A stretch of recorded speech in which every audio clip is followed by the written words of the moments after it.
고린도전서 4장 6절부터 21절까지 있는 말씀을 함께 합독하겠습니다. 형제들아, 내가 너희를 위하여 이 일에 나와 아볼로를 들어서 본을 보였으니 이는 너희로 하여금 기록된 말씀 밖으로 넘어가지 말라 한 것을 우리에게서 배워 서로 대적하여 교만한 마음을 가지지 말게 하려 합니다. 누가 너를 남달리 구별하였느냐? 내게 있는 것 중에 받지 아니한 것이 무엇이냐? 내가 받았은즉 어찌하여 받지 아니한 것 같이 자랑하느냐? 너희가 이미 배부르며 이미 풍성하며 우리 없이도 왕이 되었도다. 우리가 너희와 함께 왕노릇하기 위하여 참으로 너희가 왕이 되기를 원하노라. 내가 생각하건대 하나님이 사도인 우리를 죽이기로 작정된 자같이 끄트머리에 두셨으며 우리는 세계 곧 천사와 사람에게 구경거리가 되었노라. 우리는 그리스도 때문에 어리석으나 너희는 그리스도 안에서 지혜롭고 우리는 약하나 너희는 강하고 너희는 존귀하나 우리는 비천하여 바로 이 시각까지 우리가 줄이고 목마르며 헐벗고 매맞으며 정처가 없고 또 수고하여 친히 손으로 일을 하며 모욕을 당한 즉 축복하고 박해를 받은 즉 참고 비방을 받은 즉 권면하니 우리가 지금까지 세상의 더러운 것과 만물의 찌꺼기같이 되었도다. 내가 너희를 부끄럽게 하려고 이것을 쓰는 것이 아니라 오직 너희를 내 사랑하는 자녀같이 권하려 하는 것이라. 그리스도 안에서 일만 스승이 있으되 아버지는 많지 아니하니 그리스도 예수 안에서 내가 복음으로써 너희를 낳았습니다. 그러므로 내가 너희에게 권하노니 너희는 나를 본받는 자가 되라. 이로 말미암아 내가 주 안에서 내 사랑하고 신실한 아들 디모데를 너희에게 보내었으니 그가 너희로 하여금 그리스도 예수 안에서 나의 행사 곧 내가 각 교회에서 가르치는 것을 생각나게 하리라. 어떤 이들은 내가 너에게 나아가지 아니할 것 같이 스스로 교만하였으나 주께서 허락하시면 내가 너에게 속히 나아가서 교만한 자들의 말이 아니라 오직 그 능력을 알아보겠으니 하나님의 나라는 말에 있지 아니하고 오직 능력에 있습니다. 너희가 무엇을 원하느냐? 내가 매를 가지고 너에게 나아가랴? 사랑과 온유한 마음으로 나아가랴. 아멘. 여러분 한번 따라해 보실까요? 대한공동체교회. 대한공동체교회. 네, 조금 제목이 낯설죠? 대한 무엇인가를 대신 제시해주는 안, 뭐 이런 내용인데요. 우리가 잘 쓰지 않습니다. 보통 우리는 사회활동이나 사회운동을 내가 변하면 사회가 변한다 이렇게 생각하는데 기독교 장로회 같은 기장이나 감리교 쪽에는 이 대한, 공동체 이런 말들을 자주 씁니다. 왜냐하면 그분들은 직접 나가서 변화시키는 일에 동참해야 된다고 하는데 이것도 중요하고 저것도 중요하고 양쪽이 다 중요합니다. 하여튼 이 고린도전서는요, 여러분 아시는 대로 바울이 고린도에 보낸 편지입니다. 바울 당시에는요, 바울이 예수님을 믿고 전도자로 막 돌아다녔잖아요. 그죠? 주로 돌아다녔던 데가 어디냐면 지금의 터키 지역 그리고 유럽 지역 이런 데를 막 다니면서 복음을 열심히 전했습니다. 바울이 가서 교회를 세운 곳이 너무너무 많아요. 마게도니아 지역이나 이런 지역은 주로 터키 지역 같은데, 그래서 우리가 성지순례를 가면 터키도 가고 또 예수님이 사셨던 예루살렘도 가는데 터키 지역은 주로 소아시아 일곱 교회 같은 지역을 가게 되죠. 바울이 열심히 복음을 전해서 세운 교회입니다. 고린도전서는 바울이 세운 교회에 바울이 보낸 편지의 내용인데요. 이 바울이 여러분 잘 아시는 대로 아테네죠. 에덴에서 복음을 전하다가 고린도에서 그 당시에 마치 올림픽과 같이 그 운동 경기가 열리는 때가 있었어요. 그래서 아테네에서 복음을 전하다가 급히 고린도로 쫓아가서 전할 때 바울이 거기 가서 기가 죽었습니다. 왜냐하면 이 고린도라는 도시는요, 인구가 25만 명이나 되는 엄청나게 큰, 당시에는 큰 도시였는데 이 주로 태역군인들 그리고 상업의 중심 그리고 여러 가지 신전들이 그냥 가득 찬 여러 가지로 정말 대단한 그런 물질 문명이 발달된 도시였습니다. 그래서 향락이 있고 타락이 있고 매춘이 있고 분열이 있고 다툼이 있고 정말 막 시끌벅적한 정말 그 조그마한 동네에 25만 명이라는 엄청난 사람들이 몰려 사는 동네였는데 바울이 그래서 뭐라고 표현하냐면 이 고린도서에 이렇게 표현하죠. 내가 너희 가운데 있을 때 약했다. 2장 3절이죠. 두렵고 힘이 떨었다. 너희 가운데 거할 때. 그러니까 바울은 그곳에 도착해서 바울의 그 잡이 있었잖아요. 뭐였죠? 텐트 메이커. 바울은 염소나 양의 털을 가지고 천을 가지고 텐트를 만드는 직업이 있었거든요. 그 직업을 가지고 자기가 돈을 벌면서 복음을 전했어요. 그러면서 그가 텐트 메이커에서 시장에서 돈을 벌고 일을 할 때 그 엄청난 도시에서 얼마나 외롭고 힘들었겠습니까? 근데 그 바울에게 천사와 같은 그런 사람을 만났어요. 누구죠? 여러분 잘 아시는 브리스길라와 아굴라, 그들을 만났습니다. 그들을 만났으니 얼마나 마음이 기쁘고 행복했겠습니까? 그래서 그들과 함께 복음을 전하고 그들에게 또 메시지를 전하고 하면서 얼마 있다 보니까 이 마게도냐 지역에 소식을 갖고 왔던 디모데와 실라가 마게도냐 지역에 좋은 소식을 갖고 옵니다. 그러니까 5명이 뭉쳤어요. 그래서 저는 일명 이분들을 누구라고 표현하냐면 고린도 오형제, 독수리 오형제 같이 오인조 같이 고린도 오인조가 됐습니다. 브리스길라와 아굴로, 실라와 디모데, 그리고 바울, 이 5명이 서로가 서로를 격려하고 믿음의 공동체가 복음을 전하니까 복음이 엄청나게 파워풀하게 능력 가운데 전도의 역사가 나타났습니다. 엄청난 역사. 우리 맨 앞자리에 앉아 계시는 권사님, 그 한국에 있는 그 광림교회 맞죠? 그 개척할 때 광림교회 맞죠? 금남교회 개척하실 때 개척 멤버 와서 막 그냥 1년에 100명 200명 막 전도하셔서 그냥 가는 사람마다 전도가 막 그냥 불같이 일어난 것처럼 고린도가 그런 역사가 나타나는 거예요. 그런 역사가 막 나타나니까 유대인들한테는 십자가의 도가 어리석게 보였거든요. 왜냐하면 유대인들은 이 메시아가 하나님의 신명기에 나온 대로 하나님의 저주를 받은, 나무에 달린 하나님의 저주를 받는 건데 거기에 죽은 자가 메시아라는 게 인정이 안 되는 거예요. 그러니까 그거 꺼리는 거예요. 그리고 헬라 사람들은 하나님이, 메시아가 어떻게 저주를 받을 수 있냐고 생각을 하는 거예요. 그게 이해가 안 되는 거예요. 마치 대기업의 CEO가 지금 빌 게이츠 같은 사람이 거지로 살아간다는 게 이해가 안 되는 거예요. 하나님이면 영광이 있고 신 있고 파워가 있어야지 어떻게 그런 환경이 되냐는 거예요. 그래서 그들은 지혜를 구하고 또 유대인들은 표적을 구하는 거예요. 근데 하나님, 이 바울이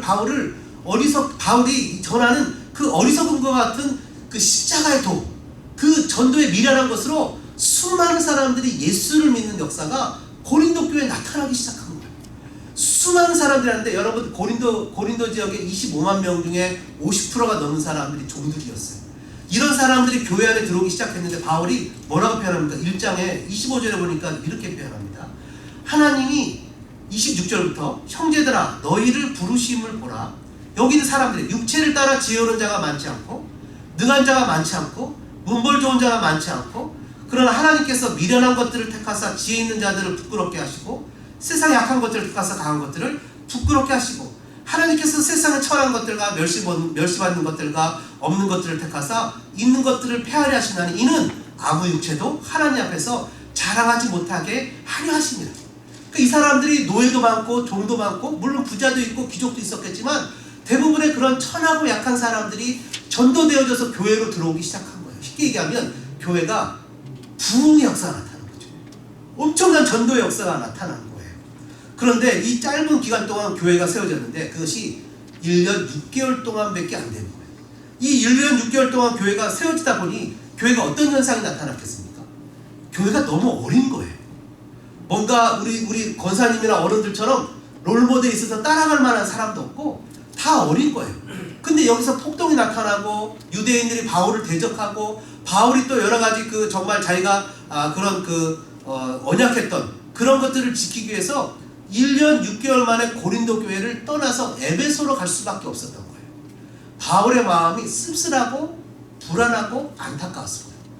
아니나 다를까 이 교회에 문제가 생겼다는 것을 사람들 편에서 전달을 받았는데 이 교회의 가장 큰 문제의 특징은 뭐냐면 분열이라는 거예요. 서로 싸운다는 거예요. 나는 바울파, 나는 게바파, 나는 아볼로파, 나는 그리스도파 하면서 막 싸움이 일어나고 심지어는 근친상간도 일어나고 음행도 일어나고 그리고 그 법정 소송의 문제도 일어나고 은사의 문제도 일어나고, 쉽게 얘기해서 말은 교회인데 하는 짓은 고린도 그 사람들이 살던 예수 믿기 이전의 모양 그대로 다 교회로 갖고 들어와서 그대로 나타났다는 거예요.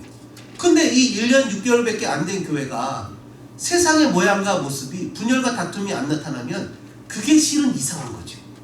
왜요? 예수를 믿긴 믿었지만 한 번도 이 사람들이 예수를 어떻게 믿고 어떻게 신앙생활해야 되는지 1년 6개월 동안 배운다는 건 너무 짧은 기간인 거예요.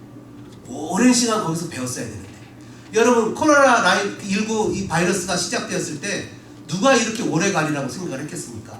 그렇게 생각한 사람은 정말 현명한 사람인데 저는 그렇게 생각을 했습니다.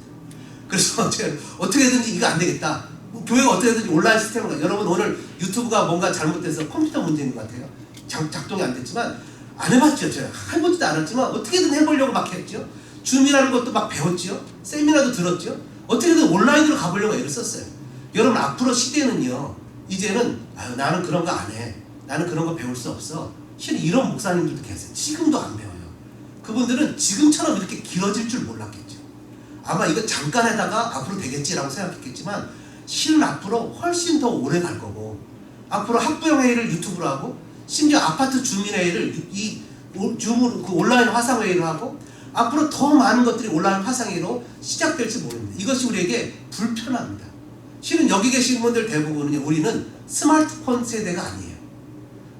우리 스마트폰 세대가 아니라 우리는 다 투지폰이나 집전화폰 세대예요. 근데 우리 태어나는 중등부 아이들이나 고등부 학생들 보면 이 아이들은 태어날 때부터 스마트폰이 있었어요. 누가 가르쳐주지 않아도 스마트폰이 있었어요. 근데 우리는 스마트폰이 나중에 어른이 돼서 배우니까 불편하니까 그걸 보려고 안경도 벗어야 되고, 잘 읽히지도 않으니까 잘못 눌러서 이상한 카톡 가기도 하고, 그런 경험을 하면서 여하튼 아이들하고 교제를 하면서 심지어 같은 집에 있어도 아이들이 문자를 부모한테 보내고 문자로 대답하는 시대에 살아가고 있어요. 그러니 그것을 우리가 익히지 않으면 도태되고 그 관계가 무너질 수밖에 없는 거죠. 여러분 마찬가지로 교회도 똑같습니다. 어떤 그 목사님들은 아직도 배우지 않아요. 그럼 앞으로 어떻게 될까요? 잘 도태되죠. 그럼 어떤 목사님은 그랬대요. 마음대로 다른 교회 유튜브 예배 드리고 헌금만 우리 교회 하세요. 뭐 그렇게 얘기했대요. 여러분 그러다 보면 시간이 막 흘러가다 보면 대면 예배, 현장 예배는 더 어렵고 힘들는지 몰라요. 그래 이런 시대를 살아가고 있습니다. 여러분 이런 시대를 살아가고 있어. 심지어 어떻습니까? 심지어 앞으로 여름 성경학교도 온라인을 통해서 하겠다고 얘기를 한다. 이런 시대가 다가왔다. 그럼 우리는 어떻게 됐죠? 난 그거 싫어. 나는 아무래도 그냥 얼굴과 얼굴을 맞대고 예배드리는 게 최고야 라고 버티고 갈 수 있습니까? 아니죠. 복음의 본질은 희석시키지 않되 우리가 이 시대의 문화를 옷 입을 필요는 있죠. 여러분 우리 교회도요, 가만히 살펴보면 맨 처음부터 모태신앙이었던 분들보다 미국에 와서 신앙을 처음 접하신 분들이 거의 80%가량 됩니다. 다시 얘기하면 부모가 어떻게 신앙을 하고 크리스찬 가정은 어떻게 되고 믿음은 어떻게 되고 문제를 만났을 때 어떻게 해결돼야 된다는 것을 어릴 적부터 자연스럽게 배웠던 사람은 거의 없이 나중에 커서 배우려다 보니까 잘 안 됩니다. 여러분 마찬가지지 않습니까? 우리가 살다가 보니까 언어가 불편해서 영어도 불편하고 한국말만 고집했다가 미국에서 살기 어렵습니다. 고린도 교회가 지금 그렇습니다. 고린도 교회에 있는 대부분의 성도들, 아니 거의 100%는 모태신앙이 한 명도 없습니다. 태어날 때부터 자연스럽게 크리스찬의 문화가 뭔지, 신앙이 뭔지를 배워보지를 못했어요. 그러니 이 교회에서 분열이 있을 수밖에 없고, 이 교회에서 다툼이 있을 수밖에 없고, 이 교회에서 세상의 방식으로 살아갈 수밖에 없어요.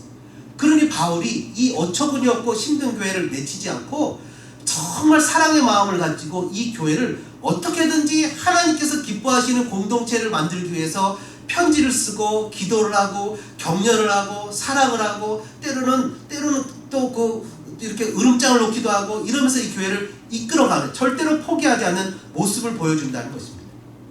그래서 여러분 교회 공동체는 어쩌면 한 명 한 명이 하나님 안에서 하나님의 예수 그리스도의 아름다운 형상을 만들어가는 영적 훈련을 받는 장소가 교회 공동체인지 모르겠습니다.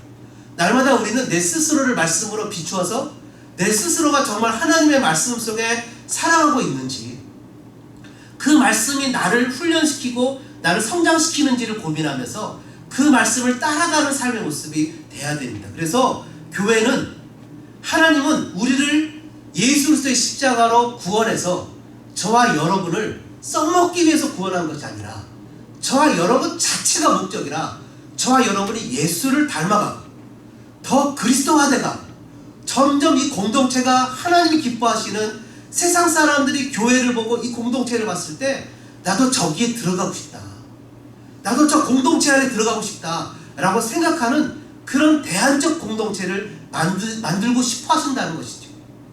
그래서 여러분 마태복음 5장 14절에 말씀 뭐라 기록합니까? 너희는 세상의 빛이라. 산 위에 있는 동네가 숨겨지지 못할 것이다. 산 위에 있는 동네, city on a hill, 산 위에 있는 도시. 지금 베버리힐스나 팔로스 버디스 같이 많은 사람들이 꿈꾸는, 세상 사람들이 부자가 돼서 가서 살고 싶은 꿈의 장소인 바로 그것이 city on a hill, 그 장소가 교회여야 한다는 거죠. 많은 사람들이 나도 저 교회 멤버가 되고 싶어. 많은 사람들이 나도 소망교회 멤버가 되고 싶어. 집사님 나도 그 교회 다닐 수 있어? 라고 여길 수 있는 그런 꿈 같은 것이 이루어지는 그런 것이 바로 오늘 우리가 추구하며 나가야 되는 이 세상을 향한 대한공동체, 그것이 교회가 되어야 된다는 거죠.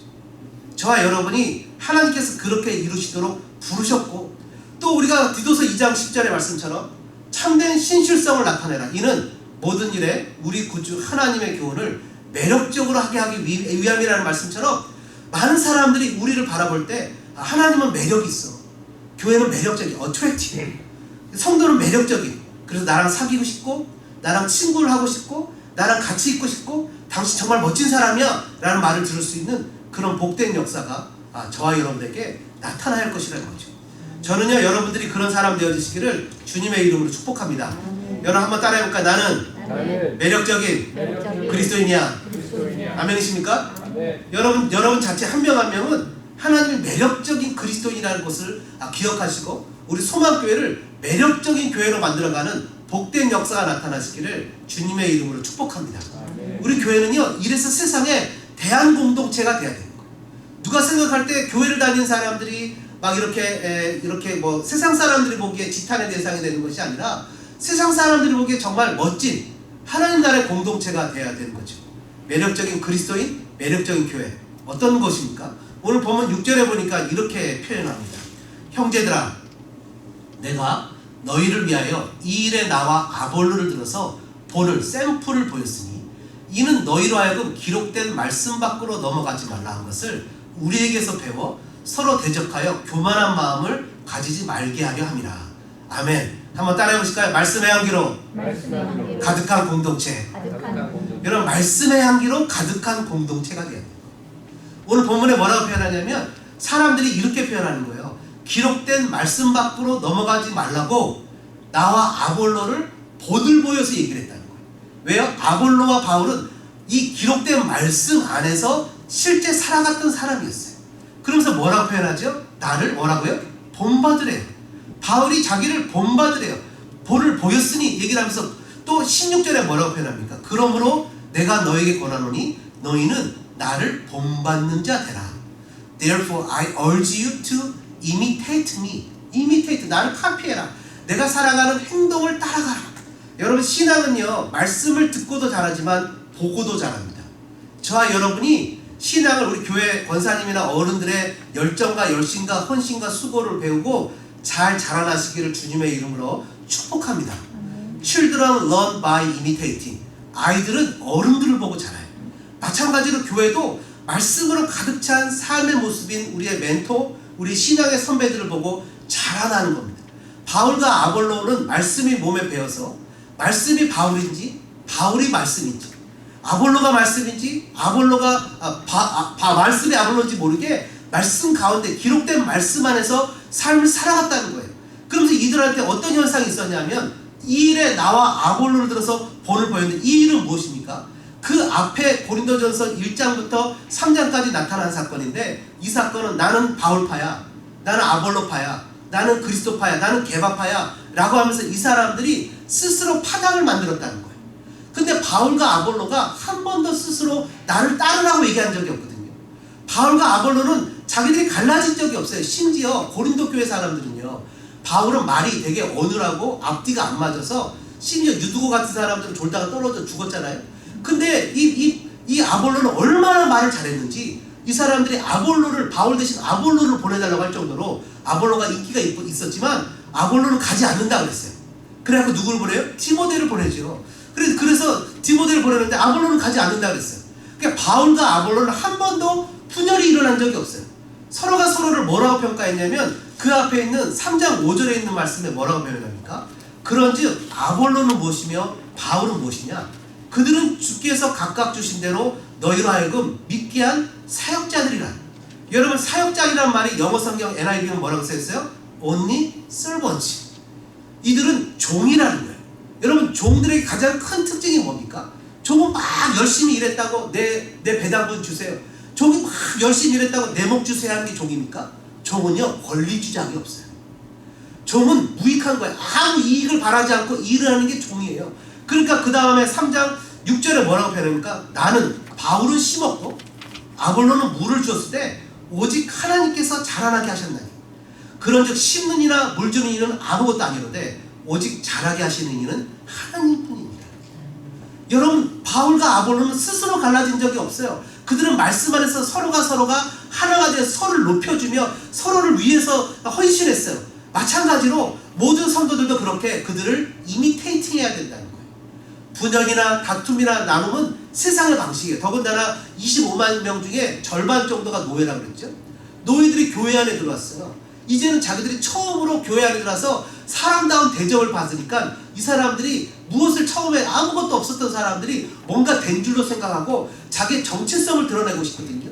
근데 뭔가 정체성을 드러낼 게 아무것도 없으니까 그 중에서 개척자인 바울, 그 중에서 설교를 잘하는 아볼로, 그 중에서 수사도인 베드로, 그 중에서 최고의 주님이신 그리스도, 나는 그쪽 파야 라고 얘기하면서 마치 그 사람들이 나의 정체성을 드러낸다고 하지만 바울은 뭐라고 표현하냐면 예수 그리스도의 십자가만이 우리의 정체성이라는 거죠. 우리는 죄인이었다는 거예요. 우리는 죄인이었다는 거예요. 바울은 여러 번 이런 얘기를 강조하면서 얘기하고 있지 않습니까? 나는 종이라는 거예요. 그냥 종이에요. 그러면서 오늘 본문에 7절에 보면 뭐라고 기록합니까? 7절에는요 3가지 질문을 합니다. 누가 너를 남달리 구별했느냐? 누가 너를 그렇게 팔을 나눠줬느냐? 누가 너를 그렇게 팔을 나눠줬느냐? 모든 것이 다 하나님께로부터 왔고 예수님이 우리의 지혜와 의로움과 거룩함과 구원이 되시지 않았냐? 누가 도대체 너를 나눠줬냐? 우리는 하나다. 원래 하나다. 그리고 두 번째 질문은 뭡니까? 내게 있는 것 중에 받지 아니한 것이 무엇이냐? 원래 네 것이 아니라는 거예요. 원래 내가 가졌던 직장도 내 것이 아니라 나에게 주신 이 돈들이 내 돈이 아니었다는 거예요. 근데 왜 내 돈이냐, 내 것이냐, 내 시간이냐, 내 생명이냐, 내 것이냐 그렇게 여기냐? 원래 네 것이 아니었다는 거예요. 원래 그것은 하나님이 나에게 주신 것이라는 거예요. 여러분 내 것을 하나님께 드린다는 것과 원래 하나님 것을 하나님께 돌려드린다는 것은 엄청난 차이가 있습니다. 요즘에 학생들이 우리 헬렌이 교육을 잘 시켜서 큐티방에서 큐티를 얼마나 잘하는지 아이들이 훨씬 길어졌어요. 큐티가 그전에는 막 2줄 3줄 했던 게 이제는 여러분 카톡이 길어지면 클릭해서 이렇게 따로 창이 열리는 거 아시죠? 그 정도로 아이들이 큐티를 열심히 하는 거예요. 그 내용을 보면서 우리는 하나님의 것이고 그런 얘기를 막 큐티를 했더라고요. 그걸 보면서 저는 아시다시피 영어를 잘 못합니다. 제가 얼마나 어렵고 힘들겠습니까? 그래서 이것을 트랜슬레이트 하는 것을 한글로 쳐서 제대로 맞지 않을 수도 있어요. 그러니까 거기다 썼는데 하나님이 나의 주인이라면 나의 현실의 삶에서 도대체 달라질 게 뭘까? 하나님이 나의 주인이라고 내가 고백하고 내가 His servant, 그의 종이라고 고백하면 내 실제 삶에서 내가 무엇이 달라질까? 경제관, 신앙관, 생활관, 가치관? 도대체 내가 하나님의 종이라고 생각하면 무엇이 달라질 수 있을까? 여러분 지금 이 고린도 교회 사람들은 내게 있는 것 중에 받지 않은 것이 무엇이냐는 바울의 질문에 뭐라고 표현합니까? 하나님이 다 주셨다는 거예요. 원래 맨 처음에 이 사람들은요 종이었고 앞에도 얘기했죠. 약했고 병든 자였고 사회 소외된 사람인데 교회에 들어와서 나 같은 자를 구원해 주시는 하나님의 은혜를 경험하니까 어떻게 됐어요? 하나님 감사합니다. 주님 위해서 충성하겠습니다. 하는데 뭐가 생겨요? 은사도 생기고 특별히 고린도 교회는요 제가 얘기했죠. 고린도 교회는 개도 방언을 해요. 모든 사람들이 다 기본이 방언이고 그리고 축사고 통역의 은사고 병고침의 은사고 막 은사가 넘쳐 1년 6개월밖에 안 된 교회가 하나님 은혜를 막 부어주신 거죠. 놀라운 성령의 역사가 있었던 거죠. 그래서 이 사람들이 이게 교만해지기 시작했어요. 하나님이 다 줬는데 내가 무슨 자격이 있어서 받느냐 그렇게 여기기 시작했어요. 그러니까 어떻게 됐어요? 오늘 본문 6장 4절부터 21절까지 4장 6절부터 21절까지 4번이나 그 중에 3번은 교만, 한 번은 자랑. 사람이 변했어요. 옛날에 주님 앞에 순수하고 하나님 앞에서 주님 주시면 제가 충성할게요. 주님 감사해요. 나 같은 자를 보내주시다니요 했던 마음이 이제는 등 따시고 배부르니까 자기가 마치 원래 자기 것이냐.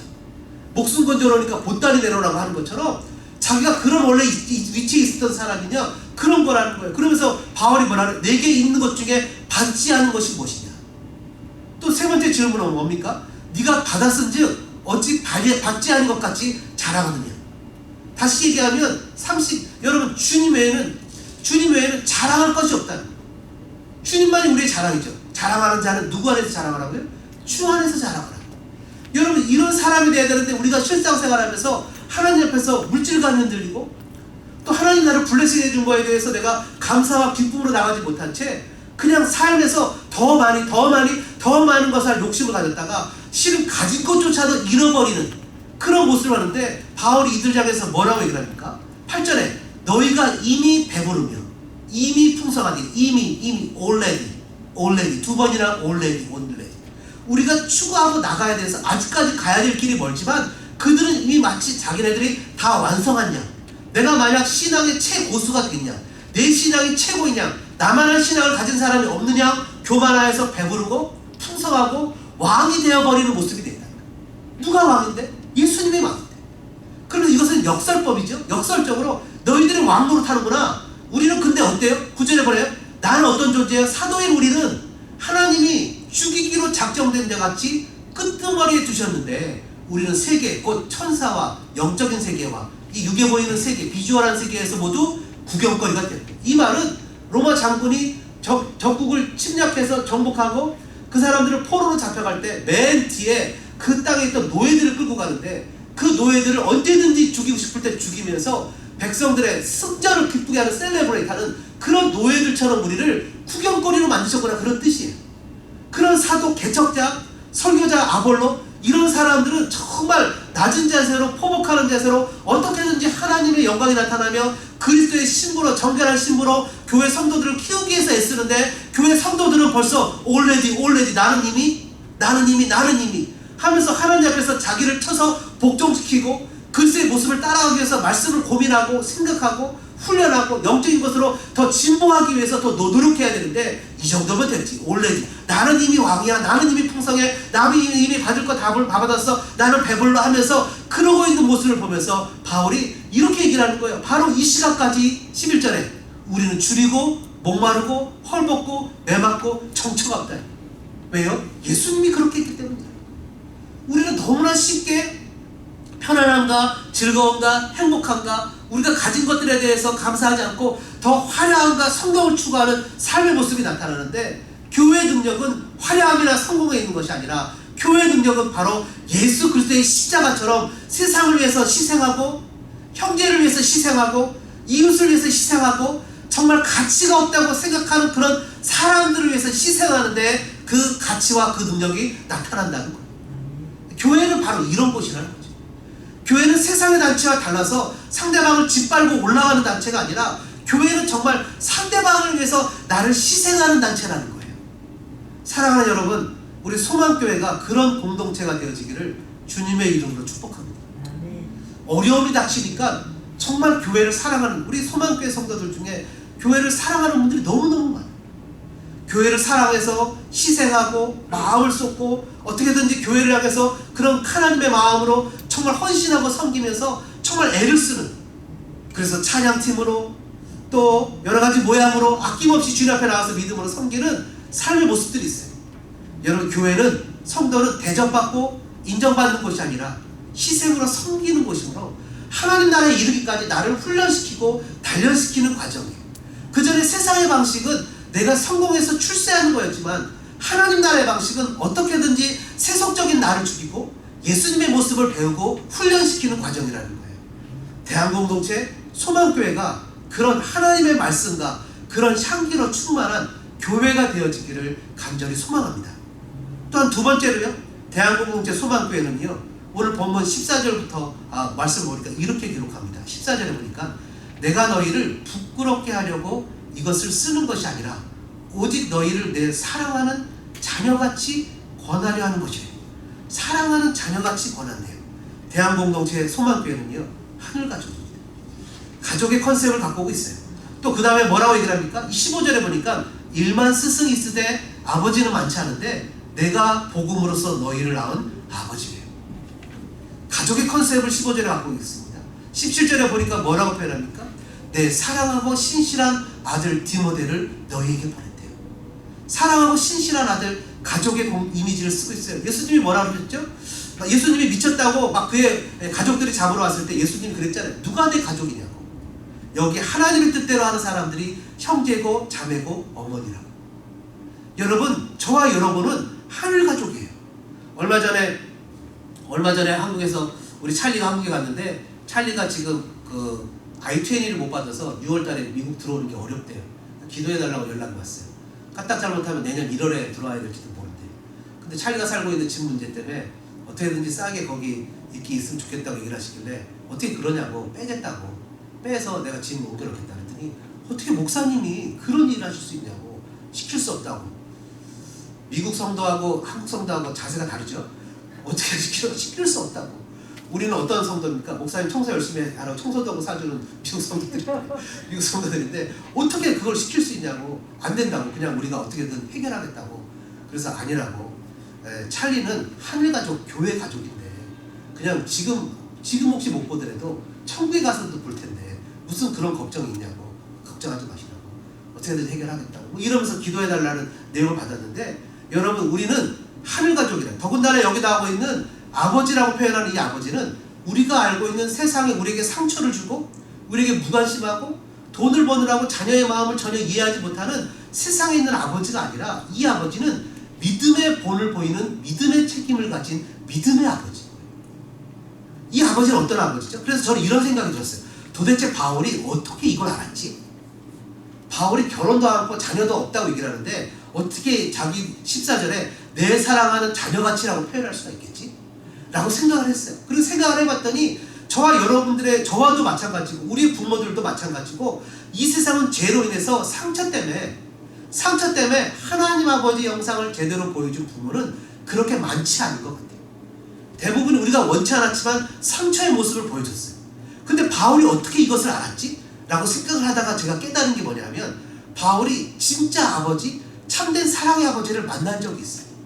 어디서 만났죠? 여러분들이 다 추측하듯이 그가 예수 믿는 사람들을 잡아서 죽이려고 쫓아가던 그 다메섹 도상에서 만났어요. 누굽니까? 바로 예수님이에요. 예수님이 나타나서 바울에게, 야 사울 너 진짜 이럴 거야? 너 그냥 한 방에 너 그냥 죽일 수 있어? 라고 그를 엄하게 벌하고 야단친 게 아니라, 사울아 네가 왜 이렇게 나를 핍박하느냐? 네 발길질이 가시채길을 치는 것처럼 힘든 길이다 라고 얘기하면서 바울을 정말 사랑의 모습으로 그를 품어주는, 용담의 모습으로 품어주는 모습으로 나타난 거예요. 바울은 거기서 정말 깜짝 놀라면서 물어보잖아요. 누구십니까? 나는 네가 핍박하는 예수야.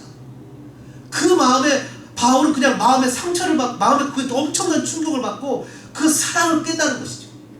마찬가지로 우리도 이것을 14절에 뭐라고 표현합니까? 내 사랑하는 자녀같이 권한다. 내 사랑하는 자녀같이 권한다. 바울을 윽박지르는 것도 아니고 그 사랑하는 자녀에게 권한다는 건, 예수님이 바울에게 사울아 네가 왜 나를 박해하느냐, 가시채를 뒷발질하기가 네게 고생이냐. 여러분, 이것이 오늘 우리에게 잃어버린 것 중에 하나라는 거예요.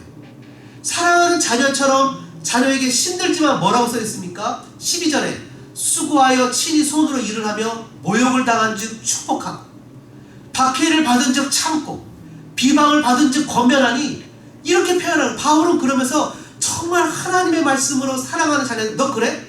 네가 아버지를 엄마를 무시해? 너 끝이야. 너 내 아들 내 딸 아니야. 선거 나 엄마 없다고 아빠 없다고 살아. 이렇게 얘기하는 것이 아니라 끊임없이 하나님의 말씀을 가지고 신실하고 사랑하는 자녀, 사랑하는 아들, 사랑하는 딸이라고 권면하는 바울의 모습이 오늘 교회 공동체, 가족 공동체의 이상적인 모습을 제시해주고 있다는 거예요. 그러면서 바울은 오늘 우리에게 교회가, 가족이 이래야 된다는 거. 그러면서 뭐라고 표현합니까? 바울이 어느 가정이든 부모의 모습을 보고 자녀가 자라듯이 16절에 자신을 보고 본받는 사람이라고 얘기를 하잖아요. 16절에 뭐라고 표현하죠? 내가 너에게 권하노니 너희는 나를 본받는 자가 되고, imitating me, 나를 본받는 자가 되고, 내가 주 안에서 내 사랑하는 신실한 아들 디모데를 너에게 보냈는데, 그 디모데가 하는 역할이 뭐예요? 바로 나행사, 곧 내가 각 교회에서 가르친 것을 생각나게 할 거야. 내가 교회마다 다니면서 복음을 전한 것을 너에게 다시 리마인드 시켜줄 거야. 깨닫게 해줄 거야 라고 얘기하면서 그들의 마음에, 너희들 지금 이러는 거 정말 미안해. 얘들 고린도 교회 성도들한테 미안해. 내가 1년 6개월밖에 그곳에 있지 못해서 미안해. 더 있으면서 가르쳐주고 더 훈련시키고 더 했어야 되는데 그 짧은 1년 6개월밖에 내가 그곳에 있지 못해서 정말 미안해.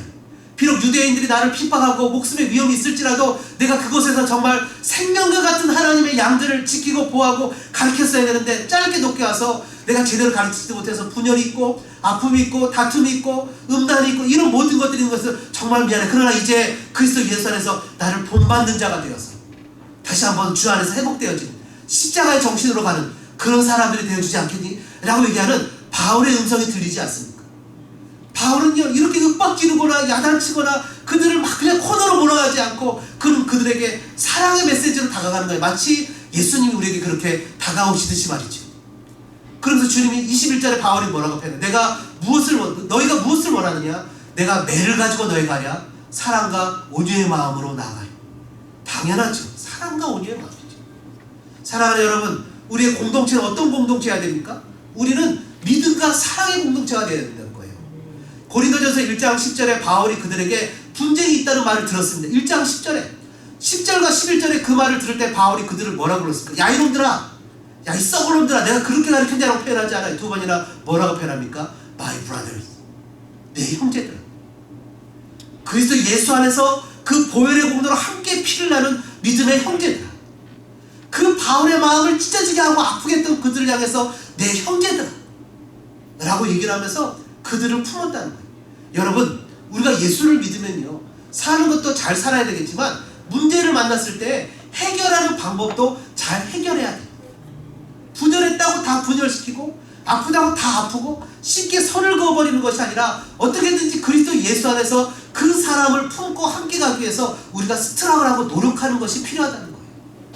여러분 잘 아시는 대로 바울이 그냥 정오의 빛 가운데 주님을 만나서 눈이 멀었어요. 주님이 아나니아에게 나타나셨어요. 아나니아야, 지금 바울이 환상을 보고 있는데 아나니아라는 사람이 와서 자기에게 안수를 하니까 눈이 뜨이는 것을 환상을 보고 있다. 너 가서 안수해줘라. 하나님, 주님, 저 사울이 어떤 자인지 아시죠? 저 사울은 유명한 사람이에요. 예수 믿는 사람을 다 잡아서 죽이는 사람이에요. 나는 무섭고 두려워서 갈 수가 없어요. 그러나 나중에 아나니아가 뭐라는데? 그 두려움, 그 공포, 그 아픔에도 불구하고 아나니아는 주님의 말씀에 순종하여 그곳에 가서 안수를 했다고요. 마찬가지로 우리도 믿음의 공동체를 그렇게 세워나가야 되는 거죠. 저 사람이 마음에 안 들어요. 그어버려요. 나 저 사람 나오면 교회 안 나와. 여러분, 그렇게 하는 것은 세상 사람들의 방식이에요. 믿음의 공동체 하는 방식은 뭐죠? 그럼에도 불구하고 우는 거예요. 하나님, 저 사람이 너무 있지만 주님이 나를 사랑하셔서 내가 저 사람한테 500데나리온 밖에 빚을 안 졌지만 내가 만 달란트 빚진 내 마음 용서받은 것처럼 나는 저 사람 그냥 주님 나한테 허락 명령하셨으니까 용서할게요 라고 울면서 그 사람을 받아주는 게 교회 공동체라는 거예요. 난 저 사람 싫어, 저 사람 잊어버려, 나 얘기도 안 해, 이제 앞으로 인사도 안 하고 나 쳐다보지도 않을래 라고 하는 것이 아니라 교회 공동체는 세상 사람들이 이해할 수 없는 사랑과 온유와 위로와 화평과 용서의 마음들이 넘쳐나는 곳이라고요. 그러면서 그 가운데 끊임없이 그를 받아주는 것이 바로 교회 공동체여야 된다는 거죠. 세상 사람들은 그런 것에 대해서 느끼지 못하고 세상 사람들은 그런 것에 대해서 끊임없이 끌어내지만 우리는 그것을 품고 안고 용서하고 가는 거예요. 여러분, 얼마 전에 여러 가지 사회적인 문제가 많이 일어났는데 한국에서 그 위안부 할머니들을 이용해서 여러 가지 뭐 재정적인 문제나 이런 분들이 있었다는 사건에 대해서 그 윤미향이라는 분이 이름이 맞습니까? 그분이 인터뷰하는 장면을 들었어요. 그분이 인터뷰할 때 그분이 나는 그런 적 없다고, 난 한 적 없다고 막 이렇게 막 욕하고 막 이랬으면 아마 제 마음에 X를 봤을 텐데 미안하다고, 죄송하다고. 여러분, 그분이 어떻게 했는지 모르겠지만 그리스도인들은 미안하다고, 죄송하다고, 내가 실수했다고, 더 잘하겠다고 하면 그냥 용서하는 게 그리스도의 세계인 거예요. 이게 세상은 벌을 주겠지만 그리스도인의 마음은, 교회는 그런 것으로 용서해 주는 거예요. 심지어 교회는 권징을 하더라도 그 사람이 돌아오기를 원하는 마음으로 권징을 하는 거예요. 바울은 고린도 교회를 향해서 같은 마음과 같은 뜻으로 온전히 합하라는 거예요. 이거는 예수님의 마음인 거죠. 마지막으로 대한공동체 소망교회 세 번째는 19절부터 21절까지의 말씀을 보니까 이것은 말이 아니라 능력의 공동체라는 겁니다. 여러분, 말이 아니에요. 실천이죠. 교만한 자들은 말만 떠들어댑니다. 그들은 자기들이 무슨 말을 하는지도 모르고 최상급의 말들을 합니다. 그러나 하나님의 사랑에 감동된 하나님의 사람들은 말을 하지 않고 실천을 합니다. 나는 바울파야, 나는 아볼로파야, 나는 게바파야, 나는 뭐 그리스도파야, 막 이렇게 자기 정체성을 드러내기 위해서 끊임없이 그 파에 속했다고 손가락질을 하고 욕을 하는 것이 아니라 실제 그 사람들을 하나로 만들기 위해서 기도하고 헌신하며 낮아짐의 자리로 나아가는 실제의 모습을 나타냅니다. 트럼프가 어떠네, 가스티 시장이 어떠네, 문재인 대통령이 어떠네, 막 욕을 하고 손가락질하고 하는 것이 아니라 실제 나라가 하나 되어지기 위해서 나 하나라도 실천하고 그들 위해서 기도하며 볼을 보이고 믿음으로 질서를 세워나가는 자리로 나아가는 것이 바로 하나님의 능력을 가진 사람들의 본 모습입니다. 욕을 하기는 쉽습니다. 정죄하기는 쉽습니다. 판단하기는 정말 달콤하고 재미납니다. 그러나 그 현장에 가서 견디고 버티고 살아내는 것은 결코 쉽지 않습니다. 말로 하는 것은 누구나가 쉽습니다. 그러나 말없이 볼을 보이는 것은 너무나가 어렵습니다. 제가 엊그저께 교회에서 남은 달력을 하나 가져다가 부엌에다 이렇게 달력을 하나 이렇게 걸어놓고 앞정을 딱 꽂아갖고 내가 설거지한 날을 이렇게 표시를 했어요. 내가 설거지를 얼마나 열심히 하나. 그래서 어제 저희 딸이 듣고 돌아왔길래 이걸 봐라. 아빠가 얼마나 이렇게 설거지를 열심히 하는지. 그러니까 저희 딸이 저한테 그러면 그렇게 티를 내고 인정을 받고 싶냐고 그렇게 얘기하는 거예요. 저는 물론 그러지만 아볼로와 바울은 하나님 나라에서 자기가 한 것에 대해서 무익한 종이라. 자기들은 정말 무엇인가 인정받기 위해서 하는 것이 아니라 하나님의 종이기 때문에 그냥 하는 것이라고 실제 삶의 현장 가운데 십자가의 정신으로 살았어요. 이것이 바로 오늘 본문에서 얘기하고 있는 하나님 나라의 능력이라는 겁니다. 이 능력은 힘이나 권세나 어떤 그 물리적인 파워나 권세가 아니라 이것은 남을 위해서 헌신하고 남을 위해서 죽어지고 남을 위해서 살아가는 삶의 모습이라는 거예요. 여러분, 이 어려운 시기를 견디면서 어떤 분이 저한테 이런 제안을 했어요. 목사님, 아버지 학교에서 정말 어려운 사람들을 돕는 게 좋겠는데 우리가 한번 힘을 모아봅시다. 정말 얼마 안 되는 돈이지만 제 호주머니에 있는 돈을 내놨어요. 그 돈이 모이고 여러 사람들한테 건면하다 보니까 그 돈이 정말 짧은 시간에 1,500불이 됐어요. 그래서 3명의 신분이 없는 목사님들의 가정에 그 돈을 전달했어요. 나바우 인디안들이 정말 어렵다는 말을 듣고 주변에 있는 사람들한테 이런저런 얘기를 했어요. 일주일도 채 안 돼서 돈이 정말 하나님의 은혜 가운데 정말 그 많은 돈이 모여서 나바우에 2,350장이라는 마스크를 보냈어요. 그 놀라운 역사가 나타났어요. 여러분, 하나님의 은혜가 나타나요. 정말 작은 실천이 이리 모이고 저리 모여서 하나님의 기적이 나타났어요. 어떤 분이 저한테 정산해서 제가 카톡에 올렸어요. 이렇게 돈이 모였습니다. 누가 얼마를 해서 정말 그 나바우에 2,350장에 보냈어야 했다고 하는 얘기가 뭐냐면 목사님 마음이 참 귀합니다. 근데 제가 마음이 귀한 것이 아니라 제가 이렇게 얘기를 했을 때 반응해준 목사님들과 우리 교회 성도들의 마음이 정말 귀합니다. 여러분, 사랑은 말로 하는 것이 아니라 배고프다 했을 때 떡을 주고, 여러분 춥다고 했을 때 옷을 벗어주고, 정말 힘들고 어렵다고 했을 때 껴안아주고 격려해주는 것이 하나님 나라의 능력입니다. 야고보서 1장 20절은 뭐라고 기록합니까? 너희는 말씀을 행하는 자가 되고 듣기만 하여 자신을 속이는 자가 되지 말라는 것. 여러분, 오늘 또 하나의 설교로 그냥 끝나지 않기를 바랍니다. 그냥 그렇고 만 설교로 끝나는 것이 아니라 우리가 생각해서 이렇게 생각해보면 어떻겠습니까? 하나님, 내가 그전에는 잘 몰랐어요. 내가 원래부터 모태신앙이 아니라 예수님 믿는다는 것이 잘 몰랐는데 이제 주님 나에게 좀 알려주셨으면 좋겠어요.